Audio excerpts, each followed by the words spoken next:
আমি জনাইছিলো যে বহিৰাগতৰ বিৰুদ্ধে উত্তাল প্ৰতিবাদ চলিছে শিৱসাগৰত ৰাজপথলৈ ওলাই আহিছে ৩০টাকৈ জাতীয় দল সংগঠন স্বতঃস্ফূৰ্তভাৱে ওলাই আহিল সহস্ৰাধিক জনতা শিৱদৌলৰ সন্মুখত সমবেত হ'ল প্ৰতিবাদকাৰীসকল আৰু শিৱসাগৰত বহিৰাগতৰ হাতত প্ৰহিত হৈছিল এগৰাকী নাবালিকা ১৩ আগষ্টত বহিৰাগতৰ দলবদ্ধ আক্ৰমণ কৰিছিল নাবালিকাগৰাকী ৰাষ্ট্ৰীয় পাঞ্জা খেলুৱৈ আছিল আৰু শ্লীলতা হানি আৰু শাৰীৰিক আক্ৰমণ কৰিছিল বহিৰাগতে তাৰ বিৰুদ্ধে এনেধৰণে খিলঞ্জীয়াৰ প্ৰভুত্ব সুৰক্ষাৰ দাবীত আৰু মহিলা যুৱতী কিশোৰীৰ নাবালিকাৰ শ্লীলতা সুৰক্ষাৰ দাবীত এনেধৰণে প্ৰতিবাদকাৰীসকল ওলাই আহিছে ৩০টা জাতীয় সংগঠনৰ লগতে স্বতঃস্ফূৰ্তভাৱে ওলাই আহিছে এইসকল স্থানীয় লোক আৰু ১৩ আগষ্টত বহিৰাগতৰ দলবদ্ধ আক্ৰমণৰ বলি হৈছিল যিহেতু নাবালিকাগৰাকী আৰু এই দৃশ্যাংশ আমি দেখুৱাই আছো প্ৰতিবাদৰ আমাৰ সাংবাদিক জয়জ্যোতি গগৈ সেই ঠাইত উপস্থিত হৈছে আমি জয়জ্যোতি গগৈৰ কাষলৈ যাব বিচাৰিম কিছু সময়ৰ পিছতে আৰু এয়া দেখিবলৈ পোৱা গৈছে বহিৰাগতৰ দপদপনিৰ বিৰুদ্ধে খিলঞ্জীয়াৰ এক প্ৰকাৰ যেন সুৰক্ষা কবচ তেওঁলোকে এনেধৰণে প্ৰতিবাদ কৰি ওলাই আহিছে মাৰ বান্ধি ওলাই আহিছে তেওঁলোকৰ এটাই দাবী যে চৰকাৰ প্ৰশাসনে বিভিন্ন সময়ত খিলঞ্জীয়াৰ ওপৰত বহিৰাগতই যি আক্ৰমণ কৰে যি ধৰণৰ অপ্ৰয়োজনীয় কেতবোৰ কাণ্ড সংঘটিত কৰে তাৰ বিৰুদ্ধে তেওঁলোকে ওলাই আহিছে তেওঁলোকৰ সুৰক্ষাৰ দাবী তেওঁলোকে প্ৰতিবাদ সাব্যস্ত কৰা পৰিলক্ষিত হৈছে আহোমৰ ৰাজধানী চহৰৰ পৰা এনেধৰণে ওলাইছে এই প্ৰতিবাদী মিছিল আৰু সহস্ৰাধিক জনগণ আমি ইতিমধ্যে দেখুৱাইছোঁ ভাষণ প্ৰদান কৰিছে ইতিমধ্যে জাতীয় সংগঠনৰ বহু নেতাই আৰু এয়া দেখিবলৈ পোৱা গৈছে শিৱসাগৰৰ পৰিৱেশ শিৱসাগৰত সহস্ৰাধিক জনতাই কান্ধত গামোচা লৈ খিলঞ্জীয়াৰ প্ৰভুত্ব সুৰক্ষাৰ দাবী তেনেধৰণে ওলাই আহিছে আৰু তেওঁলোকৰ সেয়াই দাবী যে খিলঞ্জীয়াৰ প্ৰভুত্ব সুৰক্ষা হওক বহিৰাগতৰ বিৰুদ্ধে হস্তম হওক চৰকাৰ প্ৰশাসন বিভিন্ন সময়ত শিৱসাগৰ অঞ্চলত থকা যিসকল বহিৰাগতৰ নাম ফলক আছে অঞ্চলৰ নাম আছে সেইসমূহ সলনি কৰি অসমীয়া শ্বহীদৰ নাম দিবলৈও তেওঁলোকে আহ্বান জনোৱা পৰিলক্ষিত হৈছে আমি পোনপটীয়া সম্প্ৰচাৰ যাব বিচাৰিম এই মুহূৰ্তত জয়জ্যোতি গগৈ সেই ঠাইত উপস্থিত আছে জয়জ্যোতি গগৈ আপোনাৰ পৰা জানিব বিচাৰিছোঁ শেহতীয়া সামগ্ৰিক পৰিৱেশটো হয় পাৰ্থ শিৱসাগৰৰ ৩০টাকৈ জাতীয় জনগোষ্ঠীয় সংগঠনে বহিৰাগতৰ বিৰুদ্ধে এক প্ৰতিবাদী মিছিল আজি বাহিৰ কৰিছে আৰু এই মুহূৰ্তত শিৱসাগৰ নগৰৰ দোলমুখ চাৰিআলিত এখন প্ৰতিবাদী সভা অনুষ্ঠিত হৈ আছে যোৱা ১৩ আগষ্টত মাৰোৱাৰী সম্প্ৰদায়ৰ ৩গৰাকী ব্যক্তিয়ে এগৰাকী ৰাষ্ট্ৰীয় পৰ্যায়ৰ নাবালিকা পাঞ্জা খেলুৱৈক শাৰীৰিকভাৱে অপদস্থ কৰা শাৰীৰিক নিৰ্যাতন চলোৱাৰ পিছত শিৱসাগৰৰ পৰিৱেশ যথেষ্ট উত্তপ্ত হৈ আছে আৰু ১৬ আগষ্টত ৩০টাকৈ জাতীয় জনগোষ্ঠীয় সংগঠনে এক প্ৰতিবাদী কাৰ্যসূচী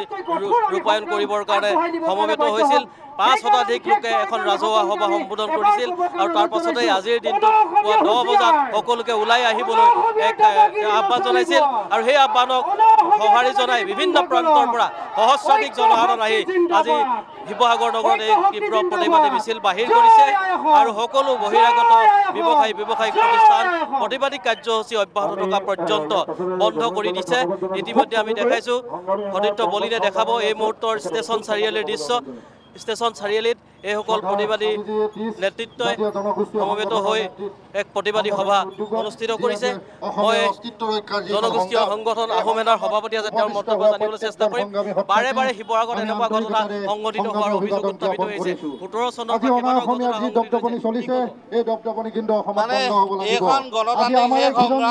আৰু আমি গণতান্ত্ৰিক প্ৰতিবাদ নকৰোঁ মহাত্মা গান্ধীৰ আইন কানুনৰ দেশত যদি তেওঁলোকে লাচিতৰ বন্ধা লয় তেতিয়াহ'লে আমি কিয় মহাত্মা গান্ধীৰ বন্ধা ল'ম এইবাৰ নহ'ব এইবাৰ যদি হয় চৰ ভুকু লাঠিৰে হ'ব সিহঁতৰ বিৰুদ্ধেও আক্ৰমণ হ'ব আক্ৰমণ কৰিম বিকল্প নাই আমি আৰু গণতান্ত্ৰিক প্ৰতিবাদ নকৰোঁ এখন শেষ প্ৰতিবাদ আৰু প্ৰতিবাদ নকৰোঁ সিহঁতৰ বিৰুদ্ধে শাৰীৰিক প্ৰতিবাদ হ'ব বিকল্প নাই যদি আমি এইটোৱে কৰিম সংগ্ৰামী যুৱ ছাত্ৰ পৰিষদৰ সভাপতি আছে কি ক'ব আমাৰ কথা হ'ল অসমীয়া জাতিৰ অস্তিত্ব ৰক্ষাৰ শেষৰখন সংগ্ৰাম আমি শিৱসাগৰৰ পৰা আৰম্ভ কৰিলোঁ এই সংগ্ৰাম শিৱসাগৰত আৰম্ভ হৈছে সমগ্ৰ অসমতে এই সংগ্ৰাম বিয়পাই দিয়া হ'ব আজি আমাৰ আন্দোলনৰ কাৰ্যসূচীৰ পিছত আমি সিদ্ধান্ত গ্ৰহণ কৰিছোঁ যে শিৱসাগৰ জিলাত যিসমূহ অনামূলীয়া প্ৰতিষ্ঠান আছে ব্যৱসায় কৰি আছে তেখেতসকলে যেতিয়ালৈকে শিৱসাগৰবাসী ৰাইজৰ ওচৰত তামোল পাণ লৈ ক্ষমা প্ৰাৰ্থনা নজনায় যেতিয়ালৈকে শিৱসাগৰবাসীয়ে তেখেতসকলক অনুমতি প্ৰদান নকৰে তেতিয়ালৈকে তেখেতসকলৰ ব্যৱসায় বাণিজ্যসমূহ বন্ধ ৰাখিব লাগিব আৰু যিসকল বদনৰূপী অসমীয়াই বিগত সময়ত অসমীয়া জাতিৰ ব্যৱহাৰ নকৰিলে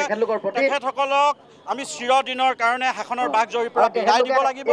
আৰু এই প্ৰতিবাদ আজি আৰম্ভ হৈছে আৰু অনন্তকাললৈ এই সংগ্ৰাম চলি থাকিব। ইয়াৰ পিছৰ কাৰ্যসূচী কি হ'ব তাৰ ওপৰত আমি আপোনালোকক অসমৰ ৰাইজক অৱগত কৰিম। ইয়াত থকা প্ৰতিজন সংগ্ৰামী সতীৰ্থলৈ ধন্যবাদ জ্ঞাপন কৰিছোঁ আৰু অসমীয়া থলগিৰি ৰাইজৰ এটা কথা আমি বহিৰাগতসকলক স্পষ্টভাৱে জনাই দিছোঁ, এইখন শিৱসাগৰ হয়, শিৱসাগৰে প্ৰতি মুহূৰ্তত শান্তি সম্প্ৰীতিৰ গইনালৈ আচলতে তেওঁলোকে যদি প্ৰতি মুহূৰ্তত আমাৰ অসমীয়া আক্ৰমণকাৰী কোনো কাৰণে সহ্য কৰা নহ'ব।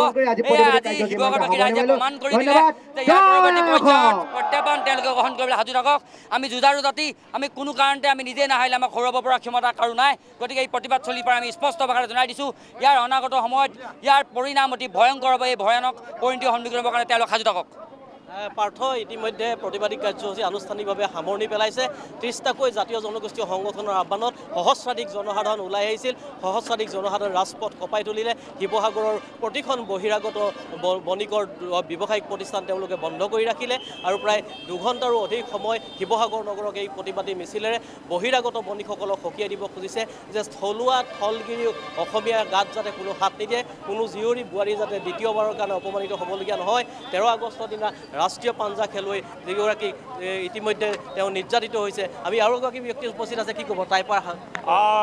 চাওক, শিৱসাগৰত খিলঞ্জীয়া নিগ্ৰহৰ ঘটনা এইটোৱে হওক আৰু শিৱসাগৰত কেৱল খিলঞ্জীয়া দপদপনি থাকিব, ইয়াত অনা অসমীয়া দপদপনি নচলিব।